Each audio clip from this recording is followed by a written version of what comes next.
Good afternoon. Good afternoon. Good afternoon.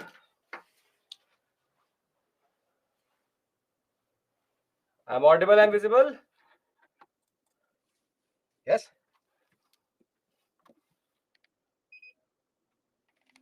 Okay. So we'll wait 2-3 minutes. Then we'll start our discussion for today.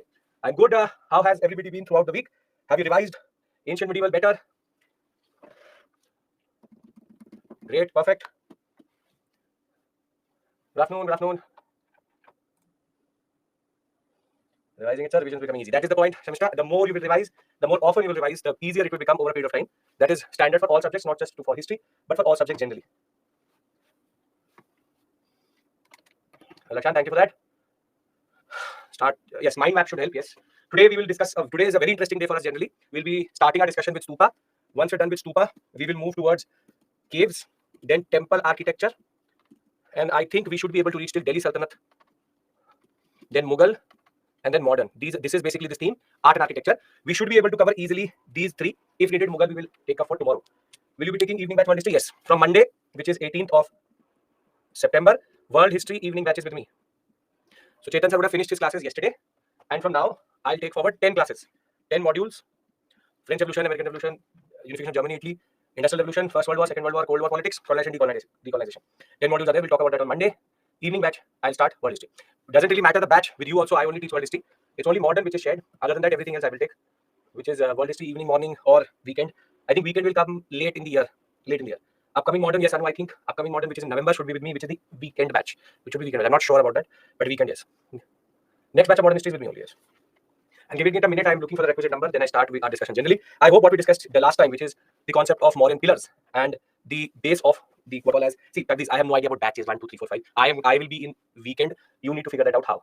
So the small details I don't know. As of right now, I don't know. When I'll start, I will know which batches it is. Okay, so I'm waiting one more minute. Then we start.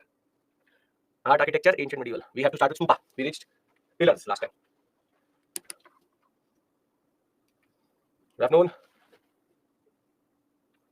Yeah, that question is from modern India, but I'll answer it though it's not the place to. Why imperialism sector started in 1712 onwards? If you see, British started dating concessions from 1613 only. Why are you giving me that cutoff date of 1712?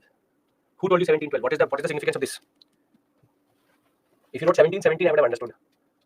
No issue, Ajay. Totally independent of each other. 1700 onwards. Now you've changed your understanding. 1700 onwards. So Neha's question is that why do we say that imperialism started from 1700 onwards? If we see imperialism, this is basically world history. Imperialism is a very old concept. Even Romans and Greeks used to do it. With the context of Indian subcontinent, 1613 dating a concession is not imperialism. Imperialism is when you start to effect trade.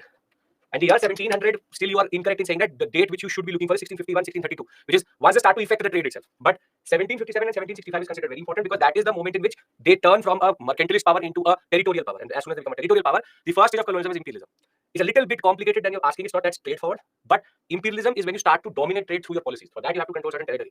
That is why it should not be this date. It should either be 1717 or 1757 or 1765. 18th century, that is why it's called the era of imperialism in India. Imperialism as a concept is nothing new. It was very old. Colonialism is something which has a cutoff date of 1492 with the discovery. Everything, this all we will Monday first thing we will discuss for this only. Okay, so can we start our discussion? Super. People are still joining in for some reason quite late. As always, we will go from 12 to 3, then 3 to 3:40 is the break, then 3:40 to 5:40, and then 6 to 8 p.m. This is part A, this is part B, this is part C. 30 minutes, rather not 30 minutes, 20 minutes break here and 40 minutes break here. Effectively, I give you more than that, vis-a-vis 10 minutes, 15 minutes here and there. We'll figure that out as we go on. So, can we start for stupa? Yes. Anybody totally new here has no idea about nothing? First class attending with me. Ancient medieval, if you've done, separate issue altogether. Art and culture, or you're seeing me for the first time. Anybody like that? Never seen me. Don't even know my name. First on art and culture. That doesn't matter. Ancient medieval, if it is done, I presume things. But that's the point of doing ancient medieval. Ajay, ancient medieval done with me. Ancient done and medieval not done. Very good. Okay, so let's start our discussion with regards to stupas. If you remember the discussion we were having on last Sunday, which was last 15-20 minutes, was basically related to the concept of purpose.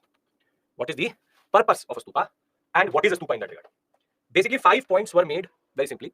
Firstly, that the concept of stupa comes from a burial mound, and burial mounds are nothing new in Indian culture, and the concept comes from Vedic period, is also in Jainism. So very simply, the concept of representing a person through a burial mound is not something new. The concept is not unique. However, what is unique is the application, the implementation. What I mean by that is that they do it in a certain way. Therefore, there's a certain structure which is there. So their monument in that regard is unique. We'll discuss that. How is it unique? But the simple point is, it is a burial mound representing the mount of Buddha. And therein comes the concept that once Buddha died, he had multiple relics, things which he had used in his life. And therefore, the first purpose of stupa is very straightforward, which is what we call as a burial pilgrimage site. And when we talk about burial pilgrimage site, the purpose totally deals with the concept of remembering Buddha. Anybody has any issue till this point? Anybody has any issue till this point? No? Very good. The GS paper 1 is out. Can I discuss GS paper 1 with you? I just got a message. Okay. GS paper 1, first question. Pay attention. Just digressing for a moment. Explain the role of geographical factors towards the development of ancient India. This is a very interesting question. It's asking about geographical factors in development of ancient India. Can anybody give me an idea what this question is asking about? Off the top of your head, use your ancient knowledge and tell me how does geographical factor affect the development of, or location affect the development of ancient India. Can anybody please tell me? Very, very easy question. UPSC has given a bouncer this time. They've played a basic purpose by basically pushing a certain type of ancient knowledge into mains. This is why you do ancient India. Okay. If I tell you, for example, very good, Ajay, rivers during the Neolithic or the Paleolithic period. Very good. What if I tell you, to be more specific, what was the advantage with Magad had? What was the advantage with Magad had? Very good, Samishta. Very beautiful answer. Great. Perfect. Very proud. By just saying these things, you are making me proud that, okay, you can apply your knowledge. Very good. Okay. The location of Magad was very, very important. So its development was, in a way, intricately linked to what? Its location. Then Samishta said trade routes, Uttar Path, Dakshin Path. Availability of iron. Very good. Now tell me one more thing. Did the geography of the Hindu Kush sector and Chinese sector dictate how the Kushanas, Shakas and Indo-Greeks entered India? Yes or no? Simple. This question is 150 words. 150 words. If you can give an example of Magad, if you can give an example of, for example, Indus always being a cutoff point, if you can talk about Alexander, if you can talk about n number of examples, why the Yuchi tribe, why did the Shakas come to India, how did the Indo-Greeks come into India? Further, the location of the what we call as Raichur Dua, the conflict between Pallavas and the Chalukyas. If you look at it, Sangam, very good point. How Sangam age or megalithic, there's a movement away from straight away Neolithic into megalithic, which is straight from stone to iron. If you look at it, prima facie, I'm also seeing this paper for the first time. This question, can it be managed by the PPTs which were given to you? In ancient, which was totally prelims perspective. If you do understand the question, there are no mention any special things, only ancient. How can I understand what to write? This is a very good point. The question is categorically saying, explain the role of geographical factors towards development of ancient India. Development of ancient India, geographical factors. Every time, if you actually look at it, you first thing which I taught you. Why do we have hair on our body? We had hair because Pleistocene era very, very cold. Isn't that a geographical factor? If you look at it, every time when I taught you any point, I always talked about environment, geography getting linked up to the polity itself. Can we say that Shaka tribe established west inside? No, Avni, the way you will say it, because the Indo-Greeks were in the north. They had to come around from Iran and go into the Deccan sector. So in a way, the location of the Shakas was dictated by the locations of the Indo-Greeks. See, understand this point very straightforward. In this type of question, there is no right and wrong answer. It's about how good, yes, IVC, how they were very close to the rivers. The simple point of the matter is, nobody is going to write the same answer. The people who would have left ancient India, listening to certain people, will get stumped and lose 10 marks straight. We are looking at it at this time. We are brainstorming. Over a period of time, people will develop standard answers. What I am asking you is, if I give you time, if I give you a moment to understand, and if you've done art and culture, ancient medieval, you can manage this question, right? Every Paleolithic, Mesolithic, Neolithic, Vedic, Indus Valley, Mahajanpada location. Why was Indus Valley civilization in the northwestern sector and not in the Dwap sector? Why?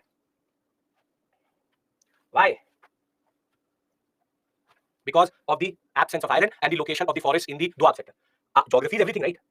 Everything is related to the geography of things.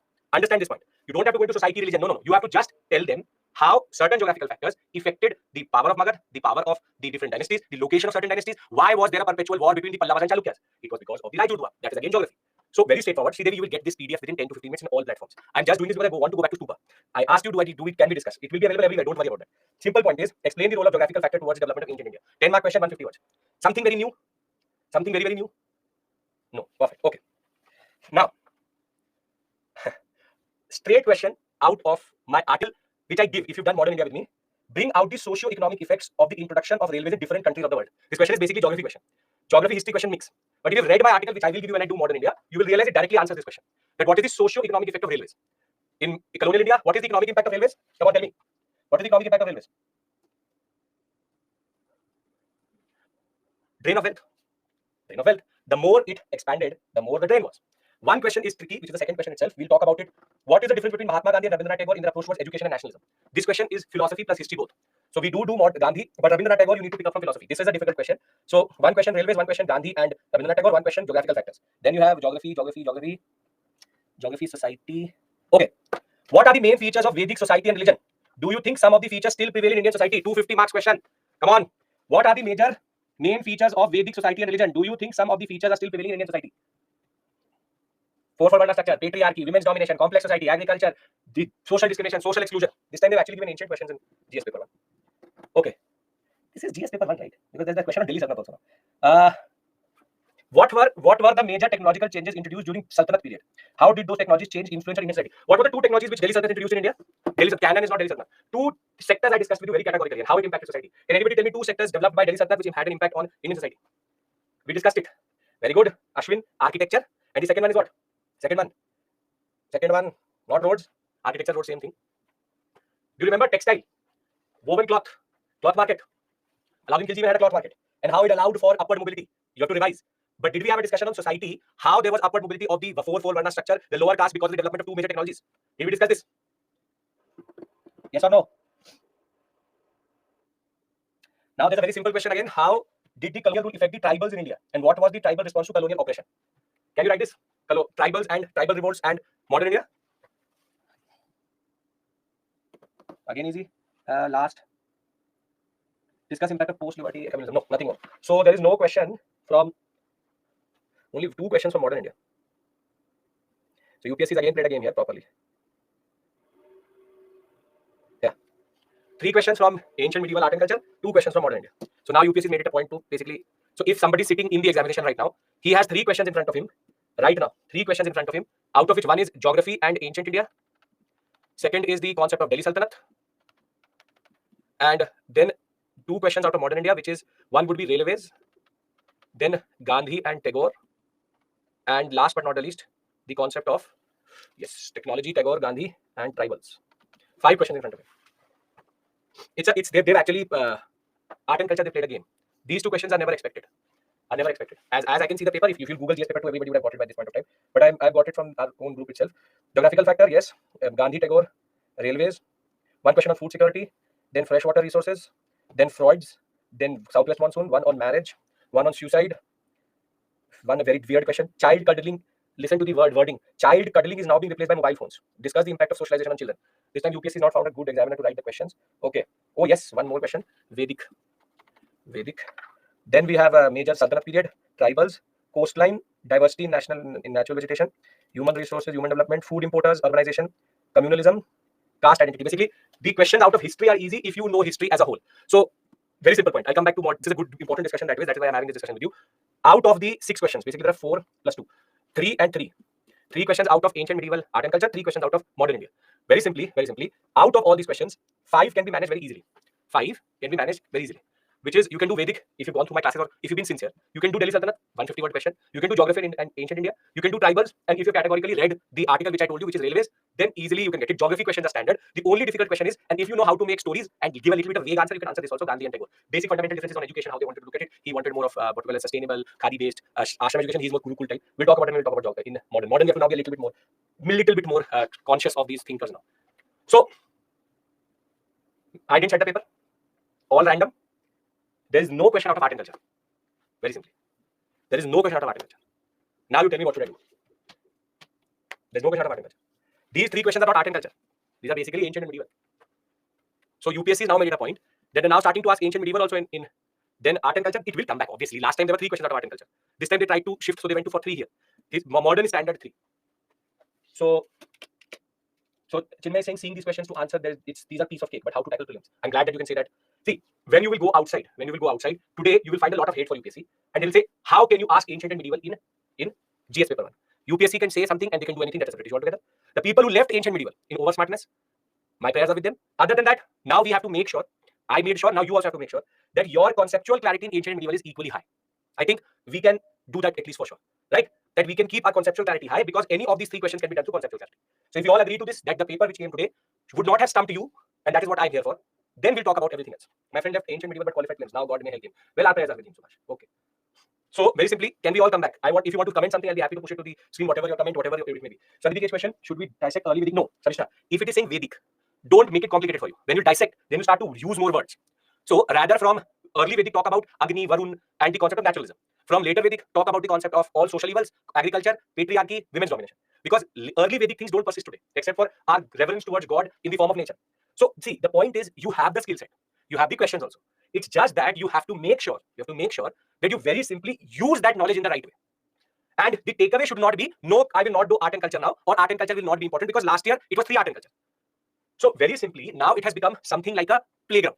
So they are playing with it. So modern, they are giving 3 questions. World history last year was 1 question. Post-independence last year was 1 question.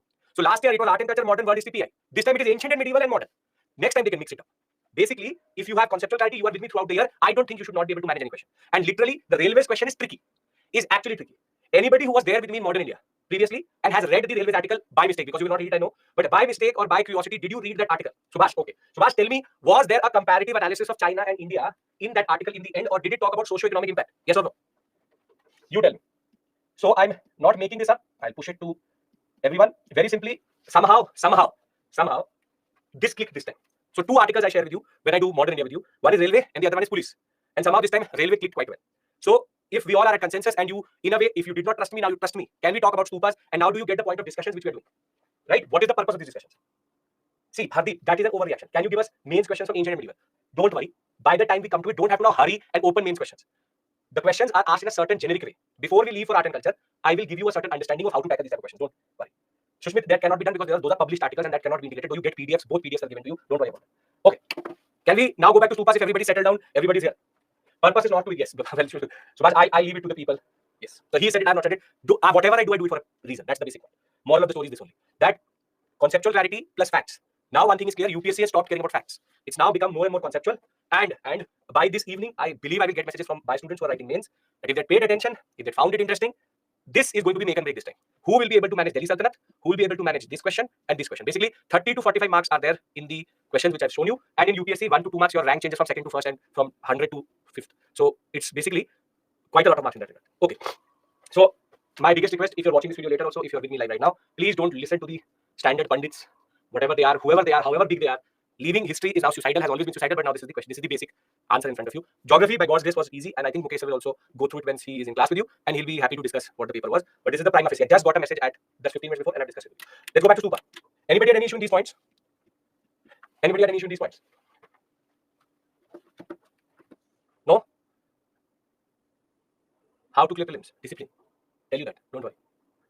We'll discuss that. Prelims is a different cup of tea. Anybody has any issue here? Still a lot of you are silent, have to say something. Kaju, firstly, don't write it in the doubt section, send it to me in the chat. Where can I get the question paper? We'll get it. Google it, GS paper, and everybody will have to put a PDF. And Kaju, for the past 15 to 20 minutes, I've been explain the role of geographical factors for development of ancient India. How to answer this question? Either you join right now or you are not paying attention. Either way, we'll discuss this. Okay. Now, the second purpose, which was much more important to us, and very simply is quite important, is the reason. What was the second reason I gave you? What is the purpose of the stupa? Second purpose of the stupa. Very good. Advertisement or propagation. Which is that, if you remember, I told you a point that most of these stupas, if not all, 90% of them are on trade routes. Very accessible, very straightforward, and very beautifully carved. Unlike Puranic Hinduistic or Hindu temples, which were mostly built in very obscure sections, and they weren't part of reaching there, which was part of your devotion and faith, stupas were placed very strategically. And the strategic location of these stupas, therefore, created a question that were they strategically placed for a reason? And the reason was yes. The reason is yes. Why? Because they needed to be placed in certain sections where there was a merchant community, and within merchant communities, Buddhism was very, very popular. And therefore, it stood as an advertisement. And if you don't know about Buddha, here is Buddha for you. And therefore, very simply, understand his story. And that is why the railings and the entry gate of a stupa always had Jatak stories or the stories of Buddha generally. And therefore, the first part of the discussion of the stupa is, what is the stupa? The concept. This came in 2023. In 2023 prelims paper, there was a second question itself was on stupa. And they previously asked a mains question from this section that did stupas had a role other than just being pilgrimage sites. That is the second part. First part, they this time asked that is the stupa concept original to Buddhism? No. Implementation is. Second, do all stupas have relic? Technically no, but symbolically yes. It's a generic statement, yes. And third, what is the purpose of stupa was again given as the third statement. So what the point of the matter is, stupa are not innocent institutions or innocent monuments. They are placed in a very strategic way, and they have a very specific purpose via propagation, via advertisement, and the original purpose being a pilgrimage site for Buddhists. If we understand the purpose and the concept, then you need to have a pen and paper ready with you, because we need to know the different components, structure, and you need to be able to very simply draw a stupa in the examination. What is a relic? A relic is anything which Buddha used, which is, if I use this, I've touched it, it's a relic. Relics are things which Buddha used himself. What is the difference between stupa and temple? Ishwak, I have not taught you temple, but temples are Hindu institutions. These are Buddhist institutions. This is a stupa. Tell me, where does it look like a temple? Temples are proper Hinduistic temples. They have a different structure. By the end of this class, you will have an answer for this. You have to wait for that. Now, are we clear with regards to purpose and concept? If we are, then I will move on. right? Yes, no? Okay. So now we understand the purpose, we understand the concept, and we know that why did they make it. Very simply, let's talk about the structure of a stupa. Keep a pen and paper handy. I'll be asking you to make it within the next 15 to 20 minutes. Okay. I have a diagram here out of Bhupinder Singh, but it's complicated. So I'll make it in front of you in 2 to 3 ways, and I'll tell you how to make it in the examination. So the first component of a stupa is its entry gate, the most important part of it. And very simply, this is a word which we still use in Hinduism and Buddhism till today. And this is called a torana. It's called toran or torana. Toran, if there will be any time a puja in your house, the Pandit will give you a long string with mango leaves on it. That is called toran. It's an auspicious thing to be put at the entry gate. This word was actually picked up in Hinduism from Buddhism itself. Now, mostly the stories, the concept of Buddhism was always given on this toran. Because before you enter, you used to look at it. Just to show you a toran, this is a toran. And it had very intricate designs. Just to show you that also, they had designs like this on them. Whole Jatak stories were made on torans. Torans are the most important component of the stupa because they are the way a person enters into the complex itself. The next important part is, and it's not necessary that it will always be there, but in all major stupas it is, which is it has a railing or a boundary wall around it. And mostly the stories which started to be written on the what we call as toran were continued on the railing itself. Which is that very simply there is a certain type of story which this whole structure is trying to tell you, and that is the purpose of its railing or boundary wall as we call it. There's a very common name which we use today, which is Suchi. Became very popular because of the Amazon Prime series Family Guy. The name of the Manoj Bajpayee's wife is Suchi. This is called Suchi. Suchi word comes from here only. Suchi word is used for the railing, but we don't have to learn it separately altogether. Now, the things which I'm marking only need to be learned. Thereafter, the most important, the base of the stupa, This is called Medhi. This is like a base on which it is made. Then you have the anda, very easy to remember. It's called the anda. This is a solid, non-hollow hemisphere. This is the platform or base. This is the gateway. Thereafter, you have what is called the harmika. This is called the harmika. Harmika is the box-like structure. The relic of Buddha could be inside the harmika or could be inside the anda. That varies. There's no categorization about that, but could be in different locations. Then, so that people can see a stupa from far away, there is something called a yashti. Yashti. It's a shaft, and then on it you have not clear. Then on it you have what are called chatras. Now this is the basic structure, but somehow you have to go up, and there is a path which goes around this. This is called Pardakshin Patha, which is that we do parikrama around our temples? Yes or no? Do we do parikrama around our temples? Yes or no? Yes. This is Pardakshin Path. You do parikrama around the anda on it, and there are stairs to go up to it, and now your structure of stupa is done. Torana, Pardakshin Path, Medhi, anda, harmika, yashti, and chatra. To give you a more better perspective about the yashti and chatra, this is the chatra, this is the yashti. Clear, everybody? Within anda is empty or full. Sridevi, it says solid, non-hollow. Ajay, it says solid, non-hollow, which means that you cannot go inside. It is a solid structure. You can't go inside the anda. See, try to understand it. Torana, Medhi, anda, harmika, chatra could be 1 or 3. Yashti, there was a boundary wall around it which has been destroyed, but you can see it still exists. It's a boundary wall, and this is the Pardakshin Path on which you can go around. Where are the relics kept? Relics could be within the anda also, within the harmika also. Could be either way. Chatra, Yashti purpose to give height. When you look at the proper, this is Sachi Stupa, most celebrated stupa in India. You have Torana. See, it says Suchi. Suchi is the railing. Then you have the Medhi on which it has been made. Medhi. Then thereafter you have the Pardakshin Path around which you can go around. Then you have the harmika, Yashti, and chatra along with the anda. So very simply, these are the basic components of a stupa. To give you a much more intricate perspective, this is a top-down angle. See, this is the yashti, this is the harmika, this is the anda. Medhi is the base. This is where you go around. This is the Pardakshin Path. Sopana is the stairs. We don't care about that. Too many terms I don't want you to learn. And thereafter, Toran could be on all 4 sides, could be on 1 side. There's no set rule about it. It's about how much money did they have. So, anda, Medhi, Suchi, Torana, harmika, yashti, chatra, and the very simply Pardakshin Path, Torana. So, I'll add Suchi also here so that you remember it. If you can learn 1, 2, 3, 4. You have to make this also. I'll tell you how to make it. 6, 7, 8. 8 components are there. Is this making sense to everyone? What is the structure of a stupa? Making sense? Yes, no, I have to say something. Then I tell you how to make it in the examination. This is too slow to be made in the examination. Yes. Why they chose anda structure? Can anybody tell? Who asked me this question? Ashwin. Why did they have an anda structure? What does the anda represent? What does the anda represent? Ashwin asked. No, it's not same material.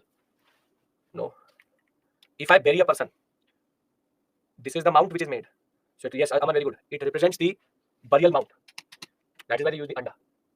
Burial mount is symbolically represented. Anda represents burial. Very good. Perfect. Now. Dakshin Path, Suchi, Torna, Yashti, Harmika, Anda, Medhi, Chatra. Anybody has any issue in this? If no, then I'll tell you how to make it in the examination. No issues? Can you now? You can now. I was stuck, I think, for 5-6 seconds. Was I? Okay. Now I'm fine. I'm fine, right? I have a preview in front of me. I should be fine. Okay. Let me see. Okay.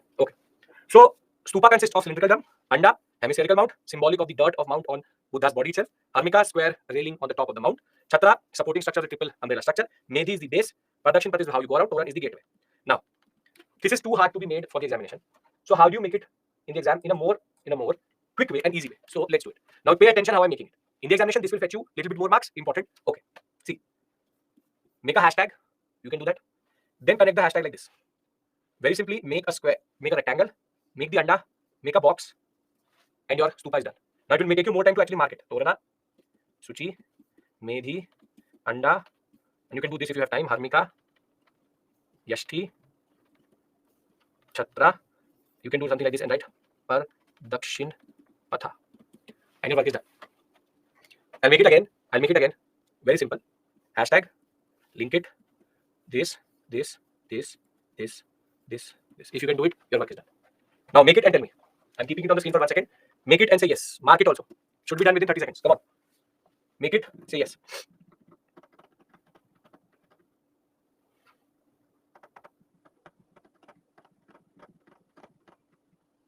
Five to 6 seconds. Maximum it will take you 1 second to write Dakshin Path only. That is the biggest word which you have to write. Other than that, it should not be an issue. Very simple, straightforward. If you're still struggling, hashtag, link it, do it, this, that, and done.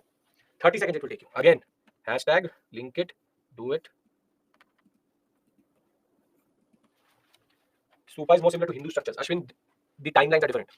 When stupa is there, Vedic Brahmanism is there, and Hinduism, as we call it, is not there. Early Hinduistic practices are there. There is nothing like that. And temples are very different to this. There's no connection between that. Circular is not circular. Circle is not circular. What do you mean by that? So, Torna can be oval. Torna can be anything you want. Torna has to be circular. I am not going to now take a compass and make it. So, it doesn't really matter to me. So, Suchi, Medhi, Anda, Par, Dakshin, Patha, Harmika, Yashti, Chatra. Sir, can we draw with pen in the examination? Yes, Kaju, there's no issue. Because you don't have time to change the pen and pencil. Within 7 minutes, you can't do that. Make with pen, not an issue. So, if there's a question on the structure of stupa, are we all in a position to make it, draw it, mark it, and explain it? Yes or no?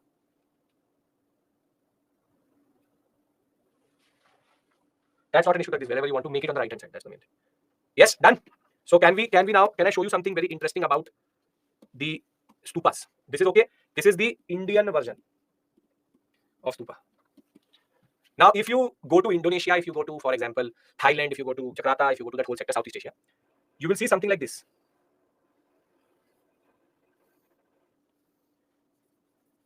Have you seen this type of images? Ever? This is also a stupa. But this is very simply Southeast Asian version of stupa.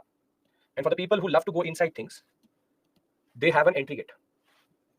Very simply, in this structure, you can go inside. You can go inside. So the way they make it is quite different. If you look at it, our stupa is the original stupa, original form of stupa. This is original Indian version. And very simply, in this, they can just go up the stairs. You can go around it. This is a hollow structure, whilst this is a solid structure. But there is one more version of a stupa. And for the people who would have watched Shin-chan all their life, they would know, they would have seen something like this.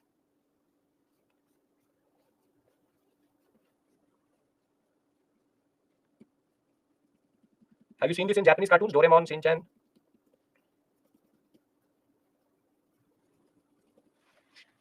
This is the Japanese version of stupa. Again, can go inside it. So we have 3 versions of stupas also. But in India, it was always this structure, the original structure.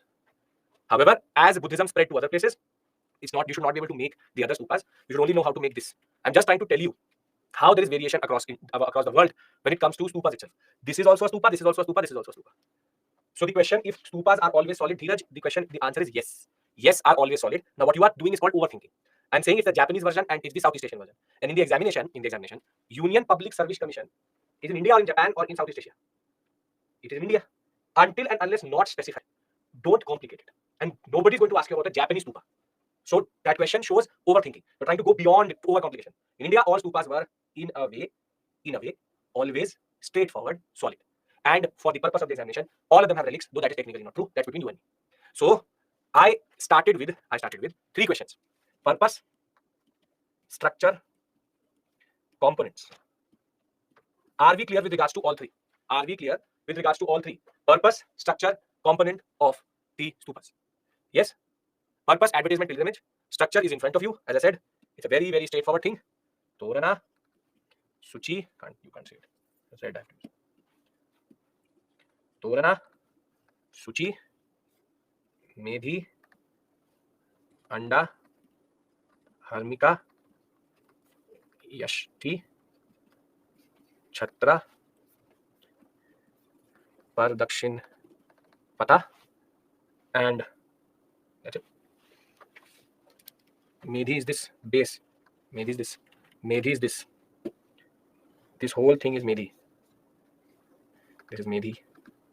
Anda, Harmika, Chhatra, Torna. There used to be a Suchi here. There isn't. Suchi on Medhi. No, Suchi is this. This is Suchi. Medhi is this structure which you see here. It's not that hard, the way you're making it so hard. Clear?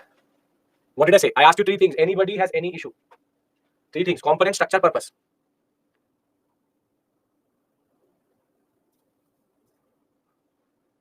Have to say something. Yes or no? Pilgrimage and advertisement. Okay. Relic answer should be yes in the examination. Yes. And components we know. Okay, perfect. So now I'm moving to the other part, which is that we have discussed stupa. Now, important stupas in India. How to frame answer for structure of stupa. In what sense are you saying? Are you fundamentally asking me how to write an answer? Or if I'm not giving you a question, how do you structure a stupa? They will ask you to describe the salient features of stupas in India. Discuss the various components of stupa in India. So in the introduction, you will have to write the purpose of the stupa. In the body, you will have to describe the structure and give them a diagram. And thereafter, conclusion, talk about the importance of it. Or talk about the important stupas in India. So there's a fundamental difference in answering this question. Either you want me to tell you how to write an answer, or you want to know whatever question can come. What is the question? Be more specific. Okay. So what are the important stupa structures in India? This list is more than enough to answer any question. The most important, the most celebrated, Sachi Stupa, MP Sachi, one of the most important sites, because it was developed by Ashoka himself, and later Shungas would reconstruct it. The Sachi Stupa is the best specimen of a stupa.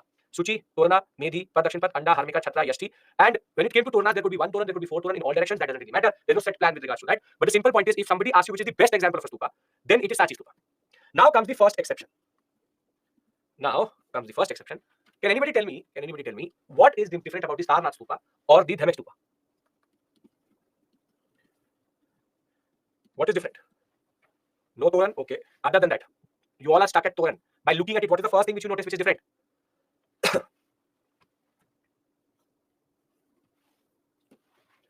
The Anda is hemispherical. The Anda is or should have been hemispherical, but it is cylindrical. It is a cylinder. So again, started by Ashoka, in the end was finished by in the Gupta period. Has a relic of Buddha inside it. But the most important, stupa is a solid cylinder. This is the first exception because all Andas are mostly hemispherical. Vis-a-vis being this, it is something like this. And therefore, this is the first exception. And why it is an exception? Because it represents a very important moment, which is Dharma Chakra Parivartan. Because Sarnath is where he gave his proper first sermon, this represents his first sermon. And therefore, the Dharma Chakra, and if I had to make a chakra, I make it with the cylinder's head. And therefore, the Dharma Chakra Parivartana, the moment when Buddha got enlightenment, is represented to the Dhamek Stupa. This is the first exception. Stupa or Sachi is the best example. First exception is Dhamek. Thereafter, we have 2 more stupas, very interesting ones. First is Bharuch Stupa. Bharuch Stupa is important because though it doesn't survive, unfortunately, people have over the centuries used the bricks and destroyed the structure itself. Whatever remains or whatever it is actually in the Calcutta Museum, which is the railing and the entrance gate. Made again or started again under Ashoka, finished during the Shunga period. Why are the railings and the entrance gates so very, very important? Because they give us a very beautiful carving of the Jatak stories. It had torrents in all four directions. But why is it so important? Because we get the first evidence of what is called Yaksha and Yakshi and Naga and Nagi cults. Yaksha and Yakshi. See, this is a Yaksha, Yakshini with a child. This is a cult. This is a cult meaning that it's something which is inbuilt into Buddhism, but is not specific to Buddhism. In Hinduism, there's something called Mithun. Mithun and the concept of Yaksha, Yakshini are quite similar to each other. These are figures of prosperity and auspiciousness. Meaning, you will very simply, cult is meaning that there's a smaller group of gods which have their own following within Buddhism. And Yaksha, Yakshi are not something specific to Buddhism. It's not a religion. It's a small following based concept. In Hinduism, in Jainism, in Buddhism, there are certain figures which represent certain things. For example, if you have the Mithun in the entrance of a house, or if you have a Yaksha, Yakshini in the entrance of the house, they represent auspiciousness and prosperity. Think of them as what we call as sub, or what we call as demigods, or you want to, I remove the word cult, I write demigods, which are smaller gods. Smaller gods. So very simply, Yaksha, Yakshini, Naga, Nagi. Naga, Nagi, we don't have the picture which was there in Bharat Stupa. But again, I can be very clear in saying that the worship of snake is not specific to Buddhism. Can I say that? Snake worship, is it specific to Buddhism? So again, these are the things where all religions interact. Naga, Nagi, which is representation of the snake, and Yaksha, Yakshini, which is very simply the representation of auspiciousness and prosperity. Because it's a whole family, it represents auspiciousness and prosperity. This is something. Naga, Nagi is snake gods. So very simply, why Bharat Stupa is important for us? Because it gives us a connection. It gives us a connection between Brahmanical practices and Buddhist practices. That even on Buddhist structures, Vedic gods in a way were represented. Because Yaksha, Yakshini and Naga, Nagi were first seen in Vedic period. And therefore, these are gods which have been appropriated by them and are used as symbolic concepts within Buddhism itself. Last but not the least is Amravati Stupa. Amravati Stupa is very, very important because it's called the Mahachaitya. I'll tell you after the break what a Chaitya means. But the most important reason why it is so celebrated, it is called an ornamental stupa. The stupa does not survive, but the Archaeological Survey of India at that point, this is the British report, which had a very beautiful sketch of the stupa itself. And you can see ornamentation. Ornamentation means decoration. And it was one of the most important stupas because initially it was made out of bricks, but later limestone, which is basically marble, was used to very beautifully represent it. So unfortunately, the stupa does not survive today, but we still have a sketch of it. So before we go to caves and all, I'll give you a break, but let me consolidate what we've done till this point. We have discussed stupas, purpose, structure, concept, and the important ones. Demek, Sachi, Sarnath, Bharut. Anybody has any issue till this point? And we discussed DGS paper 1. Anybody has any issue till this point? Anything you want to discuss, anything you want to say, anything you're not following? Because after this, we move to cave architecture. What is Chaitya Vihara and Ajanta, Ellora, Nagarjuna, the what we call as Barabar Nagarjuna Hill Complex. We will discuss about Karle. It will become a little bit heavy. But till this point, everybody's following me, right? Yes, no, have to say something, please. Have to say something. Because I'm covering certain sections in the book, you don't realize how I'm doing it actually. Yes? Amravati Stupa was revived by the Shungas. No. Amravati Stupa is not in the sector of the Shungas. It would be revivalism between, it's locally, it is important. No specific dynasty. No specific dynasty. Okay, great, perfect. So, if that is the case, let's take a break. I will see you at 1:30 now. And let's take the story forward. Cave. And once cave is done, temple architecture. Very important. Before the break itself, we will do Nagara style for sure. So, I will see you at 1:30. See you. Bye.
in that.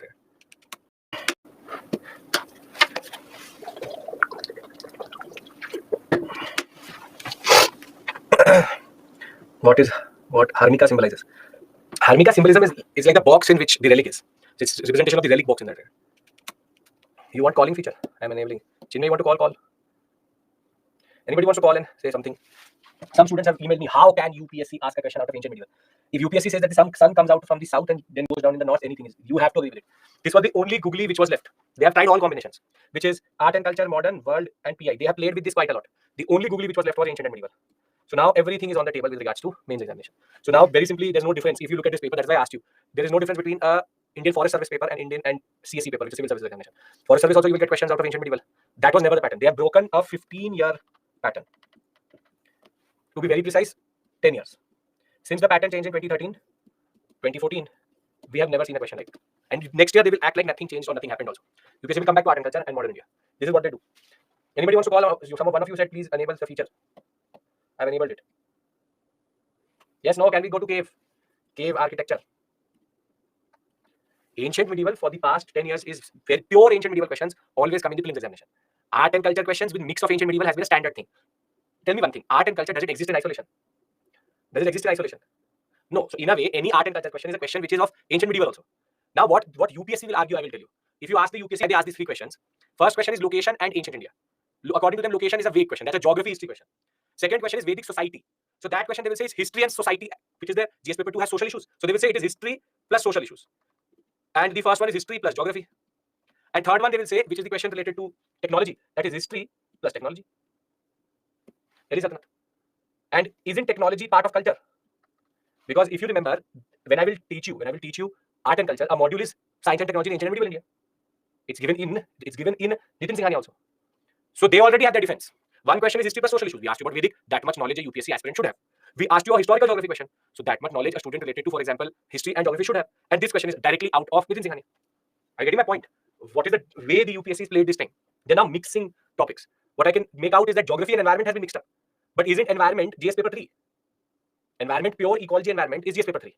But this time geography questions have environment component in them. So that is also something which they're doing. UPSC is now running out of ideas. So that is why they're starting to do this, what we call as make it a khichdi, whatever you can do to just put the student out of their comfort zone in that regard. Yes? Can we go to cave architecture? Somehow everybody's become very silent. And that is why I'm always stressing on concepts in ancient and medieval. So that questions actually don't seem vague. There's no need for. Yeah, see, I am no one to justify. But very simply, the point is that it's not about justification, it's about thought process. See, UPSC thought process needs to be understood. 1 pair, 2 pair, 3 pair, 4 pair they did. Now this time with this, what happens is, now a student cannot for sure leave ancient medieval because they're playing with the concept itself. It's about decoding the thought process of UPSC. Because further you go, they will play a bigger game in that regard. So this is decoding their understanding. I always teach concepts and facts. If you look at it, I teach more concepts and facts, but that's a separate issue altogether. It's about understanding UPSC's mindset. Okay, now let's talk about cave architecture. And as it is, you tell me who has the power to ask UPSC, why did you ask this question? If they will ask a question on Chinese GDP also, we will have to answer it. That is the way UPSC is. Okay. They will say that write the examination on one leg. You have to write the examination on one leg. That is the way it is. Okay. Now, since the beginning of architecture, we have discussed Indus Valley civilization. Thereafter, we have discussed Mauryan pillars. Then we discussed stupa. So in a way, I'm moving from Indus Valley to Maurya to post-Maurya.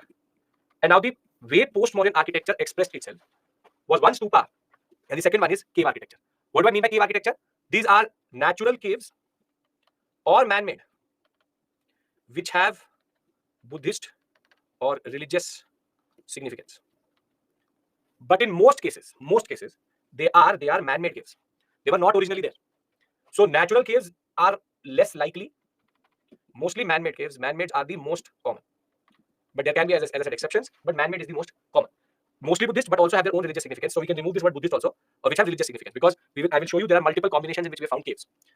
Now, before I talk about caves, I have discussed two very important terms with you: Vihara and Chaitya. Vihara and Chaitya. These are two words which you will see in the examination quite a lot of times in different contexts in that regard. Vihara is it's not very specific to Buddhism. Chaitya is a word which is specific to Buddhism. Vihara you will find everywhere. Let's talk about Chaitya. Chaitya is a word which is used for a worshipping complex or a shrine of Buddhism carved out in caves. Viharas are nothing but residential complex of monks or is the monastery? Is the monastery. A modern day example of this is going to be shrine means no, I don't want to use the temple, it's a worshipping place. Wherever you worship is a shrine. So a modern day example of it would be very simple, which is that this is, for example, like the school, and this is like the hostel.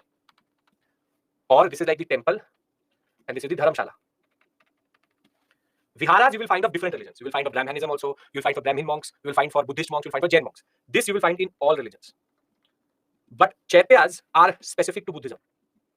Why are they specific to Buddhism? Use your logic. Why are they specific to Buddhism? Why are chaityas specific to Buddhism? Come on, tell me. Use your understanding. Why is that chaityas only exist in Buddhism? Okay, very simply. Where do we worship our gods in Hinduism? Temples. And have you seen Jain temples? So very simply, Jains have temples and Hindus have temples, but Buddhists only have chaitya or stupas. So our chaitya is nothing but temple. Are you getting my point? Viharas can be made for anybody, which is monks' living place. However, chaitya is something which is specific to Buddhism because Buddhist worshipping place is called chaitya. We don't make temples inside caves or inside what we call as mountains. We have proper freestanding temples which will be developed later. So understand this point that temples and chaitya are the same thing, but temples are proper structure which is made separately. Chaitya is a very specific word which is used for a shrine or a worshipping place where they meditate. Now, as I said, chaitya vihara have a relationship. There could be two types of combinations. You could have a chaitya hall, and then you could have a vihara attached to it, which is that this is the vihara complex and this is the chaitya complex. That the monks get up and they go to the chaitya, they worship, and then they come back to the vihara. There is one combination like this. There could also be a chaitya which is there in some place other than the vihara, and the vihara could be somewhere else. So chaitya can be attached to a vihara, or a vihara can be attached to a chaitya, but could be different also. In this case, then the monks would have to walk towards the chaitya, worship, and then go back to the residential complex. This is a concept of chaitya vihara. Chaitya is the shrine, vihara is the residence. Do we understand the difference between these two words? Chaitya vihara. A Buddhist shrine or prayer hall with a stupa in the end, as I will discuss with you. For congregation and worship is for monks is a chaitya. Chaitya mostly part of a bigger monastic establishment. Beautiful chaityas we will discuss, Ajanta, Ellora and all. Vihara is a dwelling place of monks carved out of rocks or could be a man-made what we call as cave also. Chaityas can be and cannot be attached to a vihara. So you have first case in which it is an attached concept, and in the second case it is non-attached. Anybody has any issue in this? Chaitya, vihara, attached, non-attached? Because then I will discuss three types of chaityas also. Three types of chaityas are also there. Are we clear with regards to this?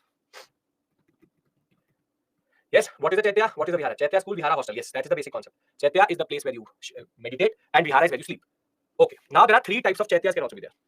So there is one chaitya, this is one chaitya, in which you have a stupa. This could be a stone stupa. There can be one more type of chaitya in which you enter, you see the stupa, and then you also see one more thing, which is an idol of Buddha is in front of it. This is idol of Buddha and stupa, and there could be a chaitya which has no stupa.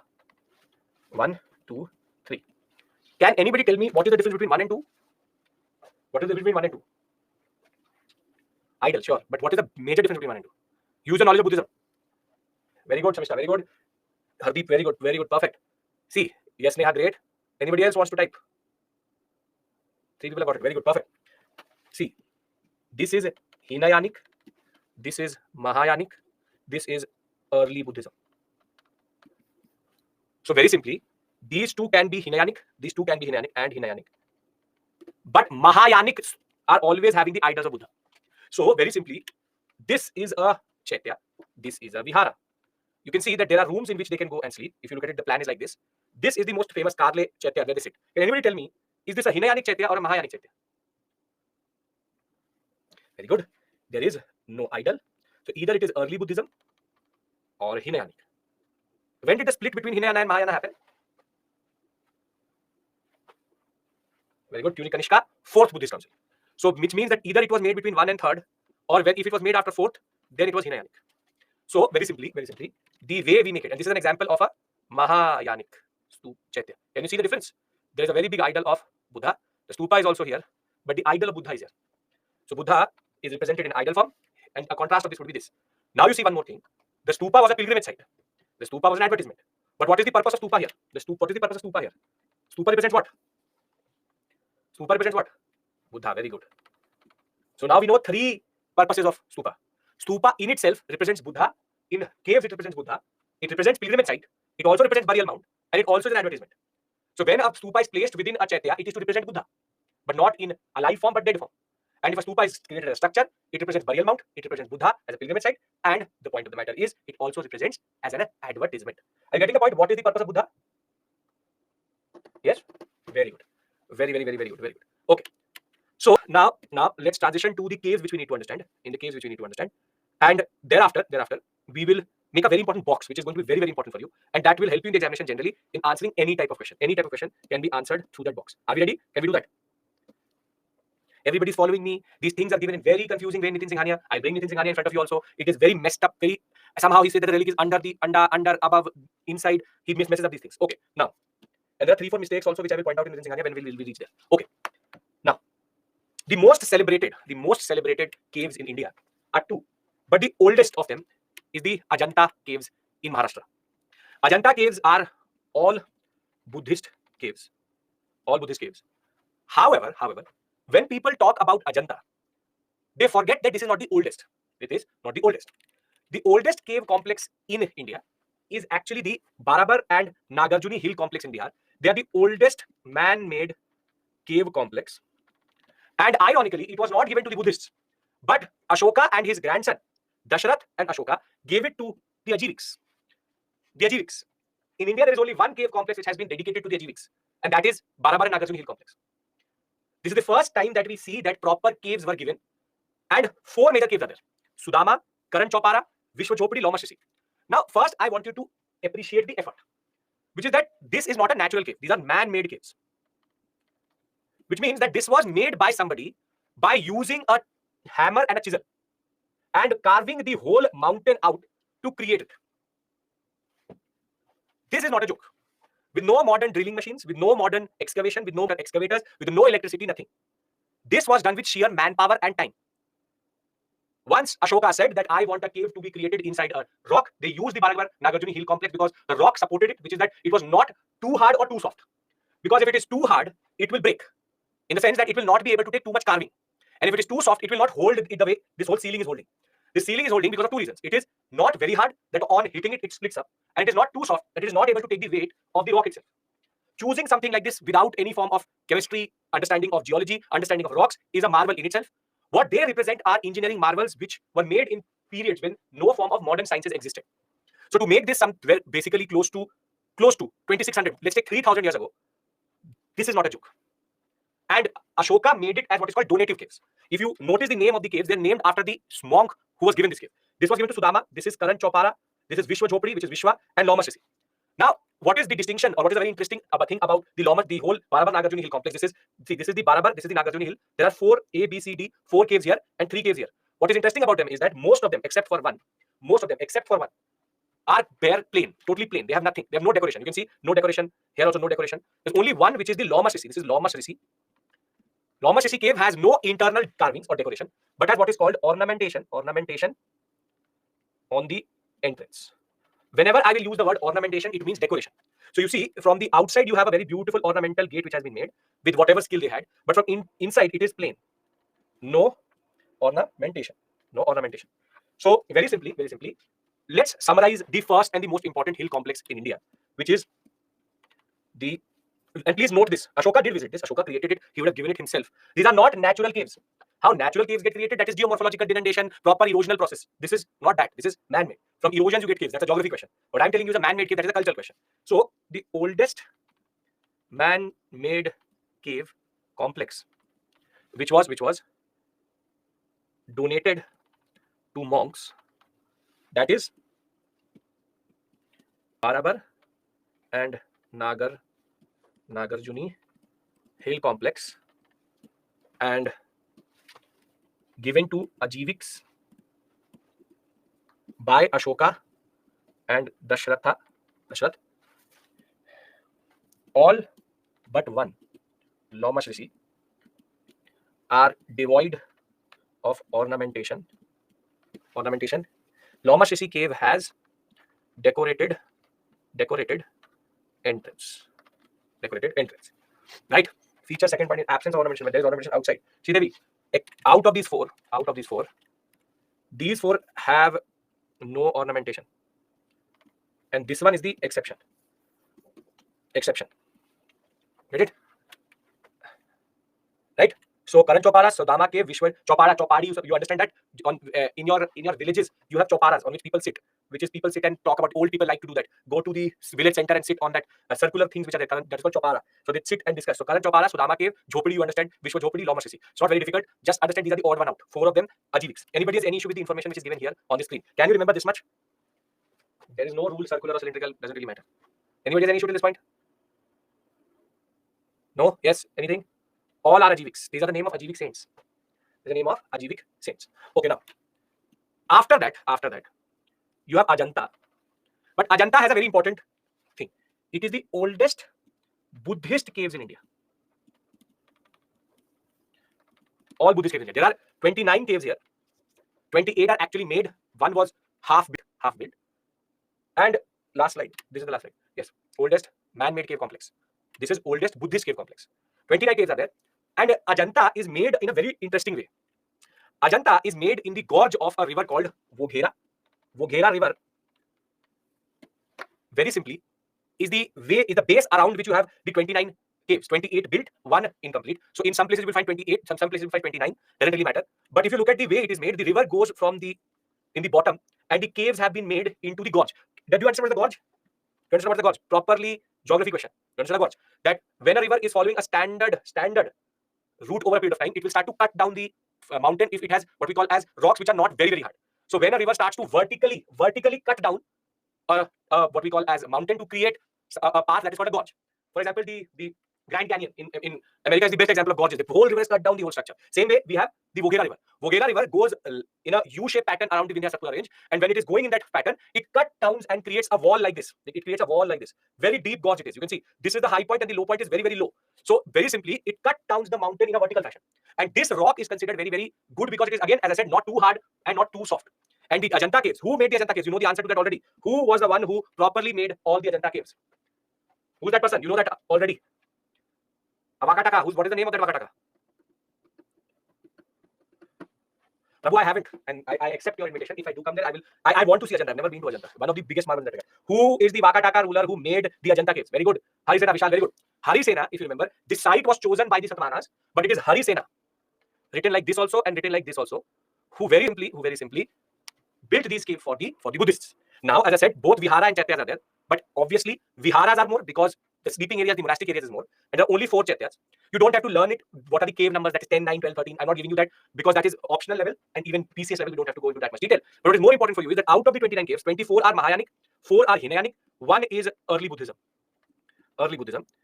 And when I will be teaching you paintings, I will tell you that the Ajanta paintings are one of the best in the world, which is Bodhisattva, Padampani, thereafter Manjushri and Vajrapani. All 3 are represented in the walls of Ajanta. So right now, the purpose of teaching you Ajanta is not to show you the paintings. That's a separate discussion altogether. Right now, it is just to tell you what is the religion. Now, the very standard question should be very fascinating, sir, very good, perfect. But how do I clear the examination? And the answer is, why are we doing this? We are doing this because there are 3 types of questions which can be asked. First, who built Ajanta? You know that. Second, there can be a match the following question or a statement-based question where they can play with only 2 things. Ajanta's location, which was asked in the examination, Voghera, or Ajanta's religion. Which is that which religion is Ajanta related to? Right? 2 early Buddhism makes not 2 early Buddhism. 1 early Buddhist and 24 Mahayanic, 4 Hinayanic. That makes it 29. And out of all of that, 25 are Viharas, 24 are Chaityas. So simple point. This is you seeing at 1. Which one is early Buddhist? The cave number, I think 6 or 7 is early Buddhist. Either one of them, 6 or 7, most probably 6. But the most important caves are actually 19, 26 and 11. That I will discuss with you. Because 26 has the image of Bodhisattva Padampani, and it also has the image of the Mahaparinibbana of Buddha, which is the sleeping Buddha when he dies. So we'll discuss that. Now, I'm going to make a Venn diagram. Though you should have made this Venn diagram, but I think I'm in a good mood today. So I'll make it for you. This Venn diagram shows you, because this is a process of making notes. This is how you condense data in art and culture. So I will very simply make 3. Let me make them in same size at least. Okay. I'll make 3 Venns.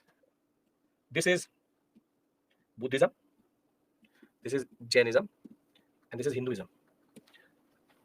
I will write Ajanta here. This means that what is the religion of Ajanta? Buddhism. Now comes the most important most important cave complex, which is also in Maharashtra and represents and is the, you can say, the poster boy or the best example of tolerance in India, and that is Ellora. That is Ellora. This area, which is the intersection of all three, is Ellora. Ellora has the distinction of having Buddhist, Jain, and Hindu caves and temples together. And this is a distinction about ancient India which nobody knows about, which is that we have the most tolerant culture at this point of time.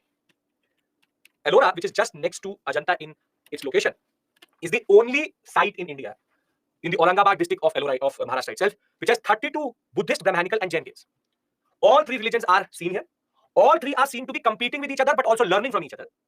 And cave number 12, which will again I will show you in the painting part, has paintings of the most interesting and most important bodhisattvas, Tara, Avalokeshwar, Manjushri, and also has images of other demigods or semi-gods in what we call as Buddhism. Don't have to, do not learn this, do not learn. But very simply, Ellora is also the home of the only rock cut temple in Maharashtra sector, made by a person called Krishnavan. Krishnavan would be which dynasty? Guess. Krishna, very good. Samishta, using the thumb rule. Rashtrakuta, that is called the Kailash temple or the Kailashnath temple. It is a specimen of what we call as Vesara style. And when I will teach you temple architecture by the end of the day, I will show it to you also. But this is at Ellora. I remove the word only because you will start to overthink about it. Rock cut temple in Ellora, and it's not just in Maharashtra. The only you will generalize it for India, then you will start to mess up the questions. So rock cut temple in Ellora, Krishnavan made it, and very simply, it is the same place where we find a Hindu, a Buddhist, and a Jain temple. So do you understand how I am condensing the data? This whole, see, I could have easily told you, go and read the important dates. But I'm doing it with you in class because I'm trying to show you how to condense Nitin Singhania. Nitin Singhania gives a lot of information. You need to know how to use it and condense it. By the end of the time we do the what we call as cave architecture, you will be rather in a better position to know how to condense it. Kailashnath temple, I'm telling you, because it is a temple which has been made at a place where already Buddhist and Jain monks used to live. And that would be unimaginable in 2023 or in colonial or modern India, where tolerance could be shown in shrines of the same place being constructed together and being made together. After PPT, Nitin Singhania is for learning. It cannot be ignored in that. I'll tell you, it's for revision. I'll tell you what to do with regards to Nitin Singhania. Are we clear with regards to Ajanta, Ellora, and what do we need to do with this information? Can I move forward and complete this Venn diagram? You'll then realize why it is important. I hope you're all on the same page. Nobody is going to ask you to write a short note on Ellora or Ajanta. They will rather play with the religion and ask you a prelims question out of this area because it is more difficult in that way. Okay. So we have Ajanta, which is only Buddhist. We have Ellora, which is Buddhist, Jain, and Hindu, or what we call as Brahmanical. Now, after Ellora, we have one of the most beautiful Shiva caves in India, which is Elephanta. If you live in Mumbai, if you live in around Mumbai, you can take a small boat from the Gateway of India and they will take you to a small islet. It's called Gharapuri. Gharapuri has the only Shaivite caves which were made by the Rashtrakutas, and it has one of the most beautiful representations of Shiva, which is called Mahesh Murti, and it is a three-headed Shiva. Its location, a different universe itself. The way it has been made with utmost care and very, very good skill work. The Mahesh Murti is part of a much bigger complex of sculptures around him, which tell the story of Shiva and Lord Shiva's story. But Mahesh Murti, we have never seen the three-headed Shiva anywhere else. Vis-a-vis, basically representing the linga. When you look at it as one whole, it is representing the lingam or linga. Therefore, the Elephanta caves in our story come here. Elephanta, right? Thereafter, Mahesh Murti you have to remember because that can be asked in the examination. Then come the Udayagiri Khanderi caves. These caves have a distinction that they are only Jain caves. 35 caves made by one of the most celebrated Jain king, Garavela. And it has viharas. And because they don't need chaityas, they are only a monastic establishment. There are two very interesting caves. One is called Rani Gufa and Hathi Gufa. Hathi Gufa cave has an inscription. And that has a lot of information about Garavela. That is why it is very, very important. And Rani Gufa cave is two-story. Within the cave itself, they made 2 stories. So in our purpose of the examination, this is Udayagiri Khanderi caves. I'm not making a table, rather this is better. If you make a table, it will become too much to manage. This shows you intersection. This is what they will play with regards to Udayagiri Khanderi. Now, the most celebrated and always quoted Karle. Karle is Buddhist. But why is Karle important is because of the cave number 8. Karle has what is called a vaulted roof, which is this ribbing which you see, which is also called the gun barrel roof. This is called ribbing or vaulting. This is what you see. Vaulted roof we have never seen anywhere else, and Karle is known for that. So you have Karle. I'll write their most important feature here also. Hathi Gufa inscription. Mahesh Murti vaulted roof. Right? Now, last 3. Ithalpora, which is again Buddhist. Junar, again Buddhist, but considered the largest cave complex in India. Both vihara and chaityas are there. But Here, there's a very interesting distinction that one of the caves also has an attached Hindu cave. So now, if I write Pithalkora here, now very interestingly, Junar comes here, which is that we have our first interesting combination, which is Brahmanical plus Buddhism. Ellora is an intersection of all three, but Brahmanical plus Buddhism, we have Junar. And very interestingly, we have one more combination you will see, which is at the Bagh caves. Then you have Pandavleni. Again, Pandavleni, this came in the examination. 22 caves, all Buddhist. So we'll add it here. Pandavleni or Nasik caves. But the interesting combination is this one, Badami. Made by the Chalukyas, Hindu plus Jain. Hindu plus Jain. Badami. So why is it important? Because here we have three caves which are Hindu. We have Nataraja sculpture, we have Lord Vishnu, and we also have other important gods or the avatars of Lord Vishnu. But the fourth cave is Bahubali. Bahubali and Pasavnath, other Tirthankaras. Bahubali, Pasavnath, and Mahavira. The important, what we call as Tirthankaras represented in cave number 4. Now, if you look at it, this is what we have to do for caves. We move to temple architecture after this. But if you look at this, what is the noticeable point here? What is the noticeable point here? Can you tell me the analysis of this Venn diagram? Analysis of this Venn diagram. Yes, tolerance, yes. But there's also one very interesting thing. Yes, very good, Hardeep. Very good, Hardeep. Which is that, yes, Ami, very good. And Samishta, very good. Somehow Jains and Buddhists did not go well together. Because if it is Jain and Buddhist, then Hindu is also there. But there's no combination in which Jain and Buddhist are together.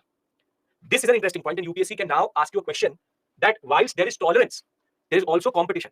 And Jainism and Buddhism were competing with each other to replace in a way or take away people away from Brahmanism. And therefore, they never went together. So, very simply, Junar, Badami, Ellora. Three very important words for you. Junar is Buddhist plus Hindu, BH. Then you have Badami, which is JH, which is Jainism and Hinduism. Ellora is all three, JHB or BHJ, whatever you want to call it. And Ajanta, Karle, Pitholkara, and Nasik, which means these are the most, and this only implies that Buddhists were very popular. Buddhists were very popular because they have their own cave complexes and a lot of money was needed to create cave complexes. All of this is dated mostly to post-Mauryan period. Mostly dated to post-Mauryan period. Now tell me one thing. I showed you these slides.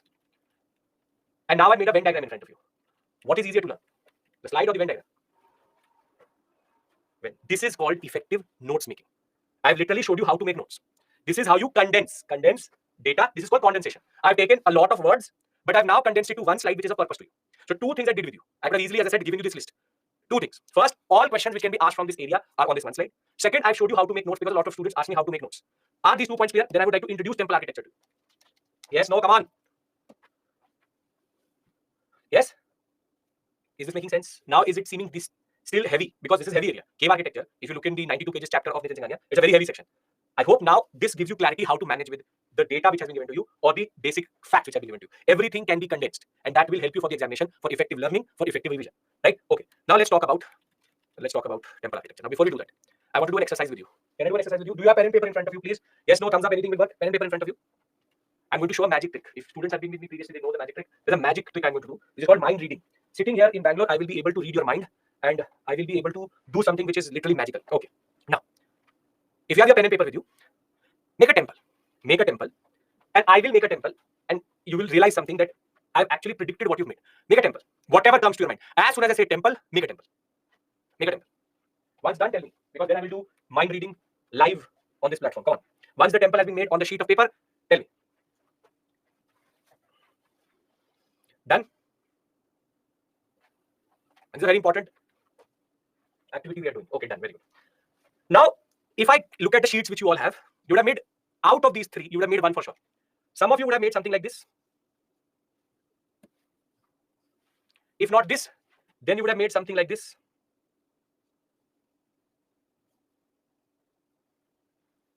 And some artistic people would have made something like this, which is a side-on profile. Either A, B, or C, with different modifications. You can tell me which one you've made. You would have made either A, B, or C, which is clustered shikhars or single shikhar, or you would have made a side profile. People are saying A, C, A. Right? So, this is the magic. That somehow we all have the same image in our mind. Somehow we all have the same image in the mind. Now the question is how? The question is how? See, when you do architecture, temple architecture is considered a very important thing. And students tend to complicate it too much. But what I want to tell you is that somehow you already know everything. You just don't know it. You just don't know it. See, because we have temples around us. We have seen temples in movies. We see temples in serials, in soap operas. We consume this data, this information every day. and we never systematized it. We never systematized it. For example, in every climax scene in Hindi movies in Bollywood, there would be something very good which is going to be happening, very good, perfect moment, and the mother of the hero will be going to the temple to give prasadam or something to the priest. But when she would be going back, something bad is going to happen, which is that a certain villain will just give a small tap to the mother of the hero, and she will go falling down the stairs of the temple and straight into the road where a truck will come and hit her. Seems familiar? We all have seen this scene somewhere for sure. Somebody is going down some stairs, somebody is getting hit in front of a temple. That will be the motivation for the hero to now fight with the villain itself. What I mean to say is that if it was a Dravida temple, it would never have happened. The temple which I've described to you, and invariably which you know is a Nagara temple. Nagara temples don't have boundary walls and don't have a gateway. That is why she straight away goes rolling into the road itself. You would have seen a very iconic scene in which the hero goes from side to side, holding the temple bells and then asking questions to God. Amitabh Bachchan, seen that scene ever in your life? If not the scene, you've seen the meme for sure. Has anybody seen that scene? Yes, very good. Now, very simply, that is only possible in a certain type of temple, but yes, Diwan movie. But basically, that is the mandap. You know what a mandap is, which is an open congregation hall, but you don't know the term. What I'm trying to argue here is that the temple which you made, be it A, B, or C, Nagara style temple, is because of popular imagination in your mind already. Sometimes we know it, but we don't know the terminology. So we'll build on it. Why am I saying this? Not just to lighten the mood or randomly talk about movies. See, a UPSC aspirant breathes, lives, eats, and sleeps like UPSC. That everything around you can be of relevance in the examination. One year UPSC randomly asked a question on BE, the star rating which you see on TV, fridges, and they ask you what was the meaning of that. No book, no teacher can actually teach you that. It is about observation. Same way they randomly asked 1 year about OLED panels and LCD panels. We whenever go and buy a mobile, we ask, is it an OLED screen or an LCD screen? This is called application of knowledge. What I mean to say is, when I will teach you temple architecture, you will do two things. First, you will try to analyze what you have already seen in the picture and understanding of what I'm teaching you right now. And second is, next time when you go to the temple, try to look for them, because you will find them for sure. And that way, your revision is in front of you. What I mean to say is, every movie, every soap opera, every temple, every road which you cross in India, you have a temple architecture revision module in front of you. Agreed? Can you do this? Which is, in a way, inculcate this eye, which is called a historian's eyesight, historian's vision, to analyze your surroundings in a certain way. Architecture, be it temple architecture, or be it Delhi Sultanate, or be it Mughal architecture. I will teach you how to read them. More than that, next time when you go with your parents or your friends, show off the knowledge that this is an Amlaka, this is a Kalasha, this is Garbhagriha, this is clusterized Garbhagriha Shikhara. You understand there's no gateway. Understand this. This is this. Show them. They will also feel nice. And more than that, you'll get some time with your relatives also. They will like, okay, can I now first tell you the first basic, what are the basic components of a temple? Because the 5-stage development will do after the lunch break. That needs a little bit of time, isn't it? Can we discuss? Are you getting my point? Are you able to understand what I'm trying to say? Can we discuss the basic components of a temple? Yes? Okay. Now, a very budding question which would be in your mind is, when did temples emerge in India? Temples are a very Gupta, post-Gupta thing. Which is that, see, if you look at the time period of temples, earliest temples will emerge in the Gupta period. Can anybody tell me why is that in the Gupta period you get more temples, or cultural development with regards to temples is linked to the Gupta period? Why more? What is the reason for that? What is the reason? Yes, very good, Hardeep, great. Which is the revivalism of Hinduism as Puranic Hinduism, Bhagavatism, Dashavatar concept, and because it is in the Gupta period where Brahmanism is able to break Buddhism, wherein the patronage comes to Hinduism, and now temple building activities become very, very what we call as popular and common across India. So the timing is in a way intersecting with the Guptas in that sense.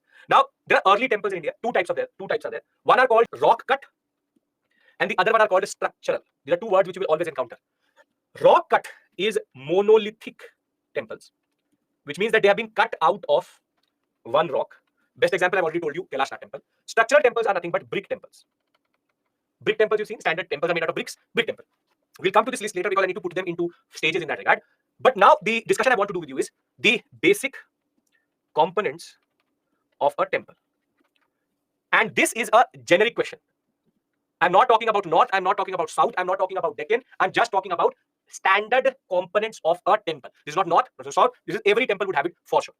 I'll make a 3D image, then I will make a 2D image, and you should be ready to make that 2D image in the examination. So,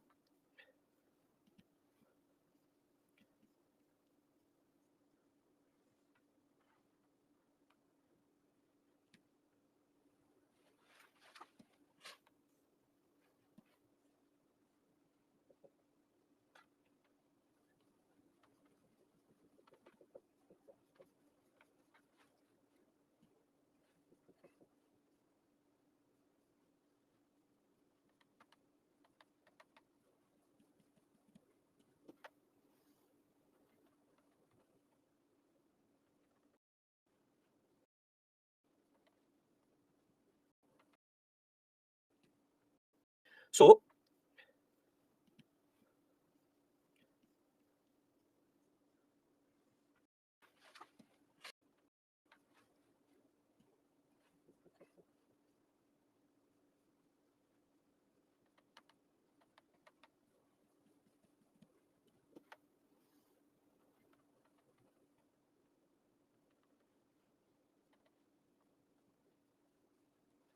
right now, see, the first most important component is called the Garbha Griha. It's called the Garbha Griha, or what we call as Sanctum Sanctorum, which is where the god is. Basically, the god is placed inside the Sanctum Sanctorum. Thereafter, you have what we call as the Shikhara, which is called the curvy linear tower. Then you have the Amlaka, which is the base of Kalash and top of Shikhar. And then you have the Kalasha. Kalasha is a word which you would have used in pujas quite a lot. Kalash, it is again to represent what we call as auspiciousness. To give you a more bird's eye view of this, or rather a more detailed view of this, it will be something like this. You would have seen it again for sure in your life. Everybody would have seen it once for sure. It is something like this. Something like this. This is the Amlaka and this is the Kalsha. The base of it is called Amlaka, the upper of thing is called Kalsha. Then you have platform. It's called raised platform. This is the reason why the woman dies by going down the stairs itself. Then you have the Mandapa.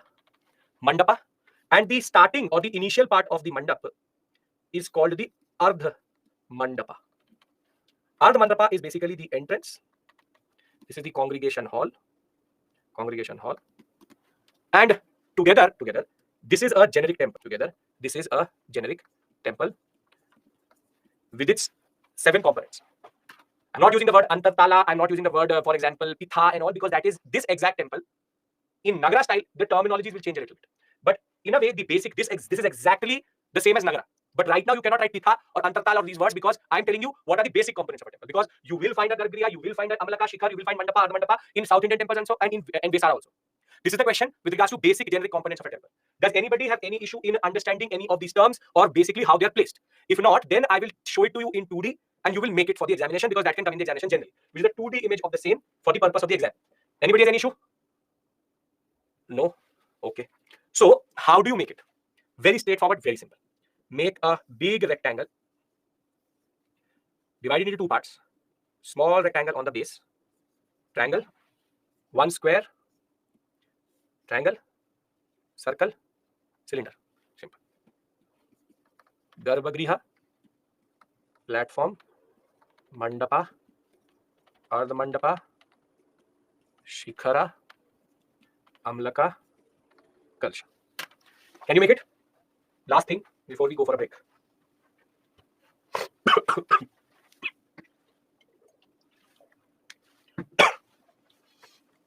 Now I'm moving it off the screen. Make it. Once done, tell me. Only squares and rectangles and triangles, nothing big, nothing small. Again, make it. Come on. You see this? This 3D, 2D. Why am I making you do this as a part of, in a way, revision? Because if you make it in front of me, you will most probably remember it by making it itself.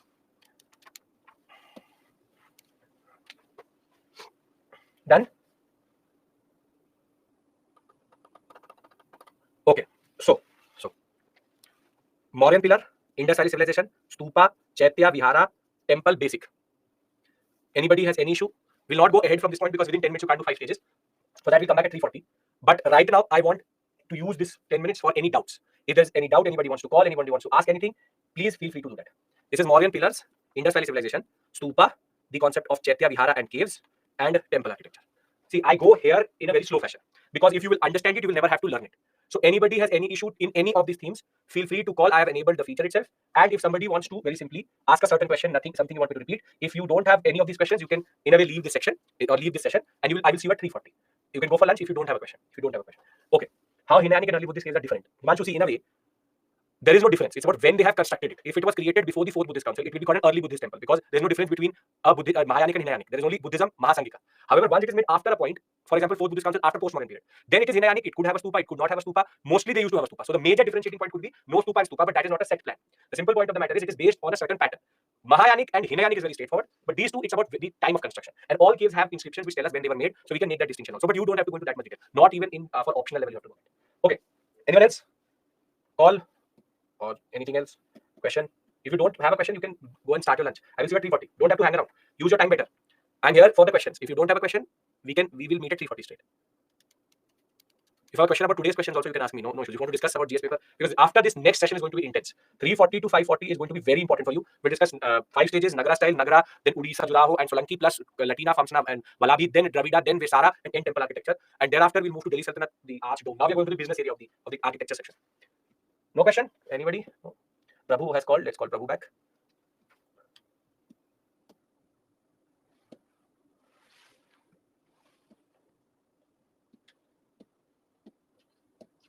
Prabhu, I'm calling you, not picking up. Call cancelled. Prabhu cancelled the call. No? Okay. Prabhu, you want checking the feature? Sure, why not? Right. So I will see you at 3:40 now. Go have a good lunch. See you at 3:40. Part B, please join. This will end now. Thank you, and I'll see you at 3:40.